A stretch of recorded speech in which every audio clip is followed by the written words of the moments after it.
രൂപയുടെ മൂല്യം അങ്ങ് തകർന്നു പോയല്ലോ. അപ്പോൾ ഈ എക്സ്പോർട്ടറായിട്ടുള്ള അങ്ങേക്ക് അത് ഒരു നേട്ടമല്ലേ? എങ്ങനെയാണ്? അത് തന്നെയാണ് ഞാൻ പറയുന്നത്. അതായത് അമേരിക്കയ്ക്ക് മുന്നിൽ മുട്ടുമടക്കുന്നതിന് പകരം ഇൻഡയറക്റ്റ്ലി നിങ്ങൾക്ക് തോന്നുന്നുണ്ട് മൂല്യം, അതായത് ഗവൺമെന്റ് അറിഞ്ഞുകൊണ്ട് ഇവിടുത്തെ വ്യവസായികളെ, എക്സ്പോർട്ടേഴ്സിനെ സംരക്ഷിക്കാൻ വേണ്ടി എടുത്ത ഒരു നിലപാടാണത്. അപ്പോൾ നമ്മുടെ നാട്ടിലെ എക്സ്പോർട്ടേഴ്സിന്, വ്യാവസായിക മേഖലയിലുള്ള ആൾക്കാരെ സംരക്ഷിക്കാൻ വേണ്ടിയിട്ട് എടുത്ത തീരുമാനമാണതില്ലേ അത്? അതായത് നമ്മൾ അമേരിക്കൻ്റെ മുന്നിൽ മുട്ടുമടക്കാൻ പാടില്ല. അങ്ങനെ വരികയാണെന്നുണ്ടെങ്കിൽ ഇത് നമ്മുടെ മോദിജി 2013 പറഞ്ഞ ഈ പ്രസ്താവന അല്ലേ, ഇത് എന്താ സംഭവം നോക്ക്. ऐसे नहीं होता मित्रों, मैं शासन में बैठा हूं, मुझे मालूम है इस प्रकार से रुपया इतनी तेजी से गिर नहीं सकता। अरे नेपाल का रुपया नहीं गिरता है, बांग्लादेश की करेंसी नहीं गिरती है, पाकिस्तान की करेंसी नहीं गिरती, श्रीलंका की करेंसी नहीं गिरती। क्या कारण है हिंदुस्तान का रुपया पतला होता जा रहा है? ഇത് കോൺഗ്രസിൻ്റെ പിടിപ്പുകേട് കൊണ്ട് മാത്രം നമ്മുടെ മൂല്യം ഇടിഞ്ഞു പോയതാണ് അല്ലേ?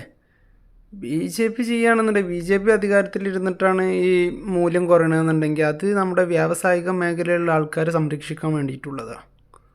അങ്ങനെയല്ലേ? അങ്ങനെയാണ്, അങ്ങനെ വരൂ, ആരും തെറ്റിദ്ധരിക്കണ്ട.